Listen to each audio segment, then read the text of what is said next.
आज का जो मैं विषय आपके सामने लेकर आया हूं, जिस पे मैं आज कार्यक्रम बना रहा हूं, बेहद अद्भुत और बेहद ही जानने योग्य विषय है। प्रिय दर्शकों, आज का विषय है महादशा के ऊपर और अष्टमेश के ऊपर कि कब जानलेवा बन जाते हैं। प्रिय दर्शकों, अगर आप ज्योतिषी का कार्य करते हैं या स्वयं अपनी जन्म कुंडली का अध्ययन कर रहे हैं तो इस विषय को नोट कर लीजिएगा कहीं पे, या इस वीडियो को आप कहीं भी सेव करके अवश्य रख लीजिएगा इस कार्यक्रम को। सबसे पहले किस ग्रह की महादशा आपको चल रही है, आप ये देखिए। अब आप अपनी कुंडली खोल लीजिए और देखिए किस ग्रह की महादशा आपको चल रही है।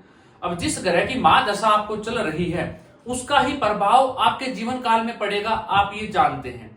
अब ये कैसे पड़ेगा? अब उस महादशा के अंदर किसका अंतर चल रहा है ये प्रमुख हो जाता है देखना, क्योंकि आप जानते हैं, मान लीजिए उदाहरण से गुरु की महादशा चल रही है। अब गुरु की महादशा के अंदर गुरु का अंतर आप जानते हैं अच्छा नहीं होता है। इसको ज्यादा श्रेष्ठ प्रभाव देने के लिए नहीं बताया गया कि गुरु का अंतर अच्छा प्रभाव नहीं देगा। ये आपने काफी बार मेरे कार्यक्रम में मेरे ही मुख से जाना है और आप जानते हैं इस चीज को। और भी किसी चैनल को आप देखते हैं, जहां भी आप ज्योतिष पढ़ते हैं वहां भी आपने जाना होगा कि किसी भी ग्रह में उसी ग्रह का अंतर श्रेष्ठ प्रभाव नहीं देता है। तो प्रिय दर्शकों, अब हमें क्या देखना है? महादशा, फिर अंतरदशा देखनी है, किसकी अंतरदशा चल रही है। तो जब अंतरदशा देखेंगे तो उसका विश्लेषण कैसे किया जाता है कि ये दशा अच्छी होगी या नहीं। मान लीजिए गुरु के अंदर सूर्य का अंतर चल रहा है या किसी भी ग्रह का अंतर चल रहा है किसी भी दशा के अंदर, तो अगर वो 6, 8, 12 का संबंध कुंडली के अंदर बना के बैठे हुए हैं, जिसे हम षडाष्टक योग कहते हैं। मान लीजिए गुरु ग्रह से गुरु पंचम भाव में बैठे हुए हैं और मंगल जाके 12वें घर में बैठे हुए हैं, तो क्या होगा कि क्योंकि आपको लगेगा कि वो नैसर्गिक मित्र ग्रह हैं तो उनका प्रभाव अच्छा आएगा, लेकिन गुरु का मंगल के साथ षडाष्टक योग हो जाने से ये अच्छा प्रभाव नहीं दे पाएंगे।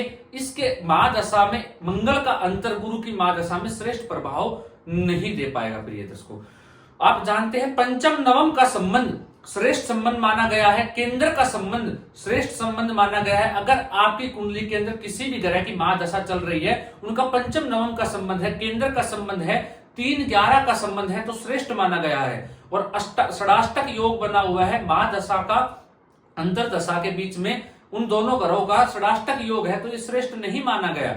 वही द्विद्वादश का योग बना हुआ है, मान लीजिए कोई भी ग्रह आगे पीछे बैठे उनकी ही दशा और परतंत्र दशा चल रही है, तो वो भी श्रेष्ठ नहीं मानी गई है। प्रिय दर्शकों, तो प्रिय दर्शकों, जो आज का विषय है वो ये कहता है कि जन्म कुंडली के अंदर 6, 8 और 12 भाव का 6, 8 और 12वें भाव की महादशा चल रही हो,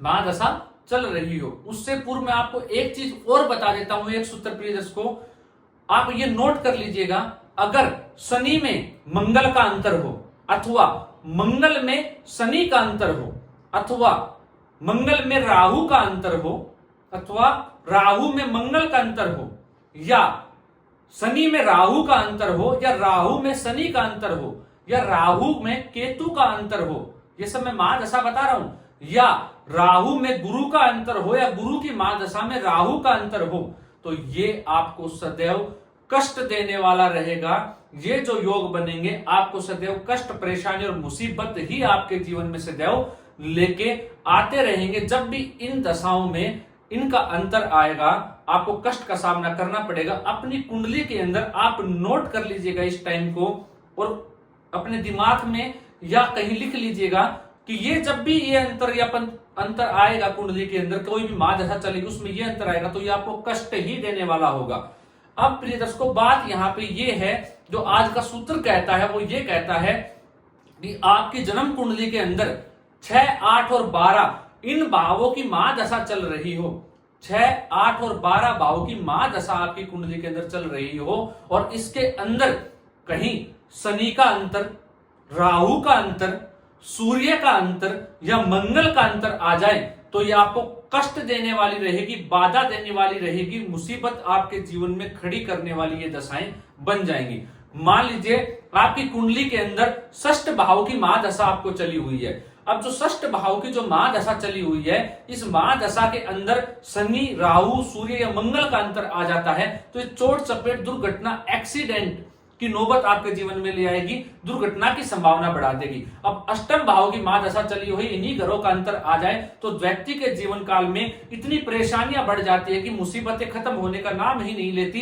एक जाती है तो दूसरी मुसीबत उसके सामने आके खड़ी हो जाती है। अब वही 12वें भाव की महादशा आपको चल रही है, 12वें घर की, और उसमें इन 4 ग्रहों का अंतर आ जाता है, तो ऐसा जातक के जीवन में कोर्ट कचहरी के विवाद जो है वो खड़े हो जाते हैं। मुकदमाबाजी से संबंधित परेशानी ऐसे जातक के जीवन काल में, अस्पताल से संबंधित कोई बीमारी लग जाती है कि अस्पताल के चक्कर ही, दिन रात अस्पताल के चक्कर लग रहे हैं, ऐसा व्यक्ति के जीवन में मुसीबतों का सामना आ जाता है, व्यक्ति को सामना करना पड़ता है, जातक हो या जाति का। जब भी इन ग्रहों की दशा चलेगी 6, 8, 12 भाव की, और उसके अंदर अंतर इन भावों का आ जाएगा। अब प्रिय दर्शकों, आपको पता है कि जो सबसे मृत्यु तुल्य कष्ट जो देता है वो अष्टमेश की महादशा में होता है, जिसे हम क्या कहते हैं प्रिय दर्शकों? आप जानते हैं, जब भी अष्टमेश की महादशा लगती है, अष्टमेश की महादशा लगती है तो कष्ट जीवन काल के अंदर बढ़ जाता है, और हम इसे मार्केस कहते हैं।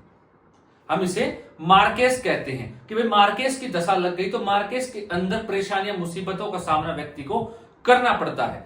वही प्रिय दर्शकों, जब इन ग्रहों में, अब मान लीजिए, अब ये ज्यादा कैसे होगा? अब चोट चपेट, एक्सीडेंट, दुर्घटना की बात मैंने आपसे कही। अब छठे भाव की महादशा आपको चली और दुर्घटना की बात मैंने की कि इन ग्रहों की अंतर्दशा, अब एक्सीडेंट होगा। एक्सीडेंट किस प्रकार का होगा? कोई भी दुर्घटना घटे, मान लीजिए पैर आपका फिसल गया, आप पड़ गए, तो भी एक्सीडेंट है। और सामने से 2 गाड़ियां 100 की स्पीड से आपस में टकराई, तो ये भी दुर्घटना है। अब दुर्घटना किस लेवल की होगी, आपको चोट किस प्रकार से लगेगी, ये आपको जानना है। तो आप ये देखिए, जो षष्ठेश जो आपका बैठा हुआ है, जिस छठे भाव की महादशा आपको चल रही है, उसके साथ जो अंतर चल रहा है उसका कहीं षडाष्टक योग में तो नहीं बैठा हुआ है। आपको यह देखना है कि वो कितने भाव आगे बैठा हुआ है, षडाष्टक का संबंध बना रखा है। तो जो मैंने आपको बताया, जबरदस्त दुर्घटना जीवन काल के अंदर घटेगी, एक्सीडेंट हो सकता है, चोट चपेट आ सकता है। अगर वो पंचम नवम का योग बना के बैठा हुआ है तो दुर्घटना कम होगी। जहां तलवार चलेगी वहां सुई चुभेगी आपको, जहां तलवार लगनी थी वहां सुई, कांटा चुभ के आपको मात्र रह जाना है। तो आपको यह देख लेना है। अब यहां पे जो मार्केस है, मान लीजिए अष्टम भाव की, अष्टम भाव ये नहीं कि वो आपको जीवन हानि पहुंचा देगा जवानी के अंदर, बुढ़ापे के अंदर मार्केस का प्रभाव आता है। अब यही 12वें भाव की भी महादशा व्यक्ति की जान ले लेती है।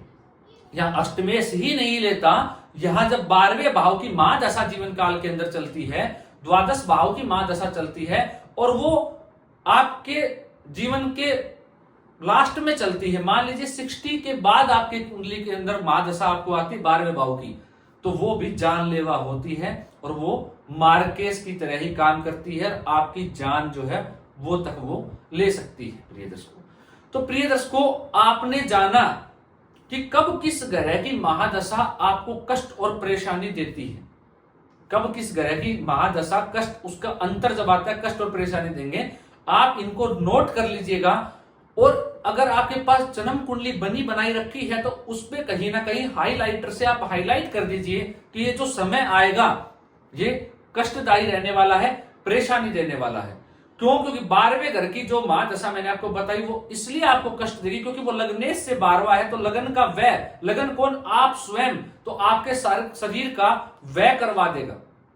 तो उस समय आपकी मृत्यु तक करवाने के लिए वो बातें हो जाती है। जातक हो या जाति का किसी की भी कुंडली में जब ये चलेगी 12वें घर की महादशा, मैंने क्या कहा, प्रारंभ बाद में आपकी जब आयु 60 से अबाव हो जाएगी उसके बाद ही ये महादशा परेशानी बाधा देती है प्रिय दर्शकों। आशा करता हूं आपने इस विषय को समझा होगा और जाना होगा, कहीं नोट भी कर लिया होगा कि कब किस तरीके से हमें जन्म कुंडली का अध्ययन करना होता है, कब परेशानियां जो है जीवन काल के अंदर आती है प्रिय दर्शकों।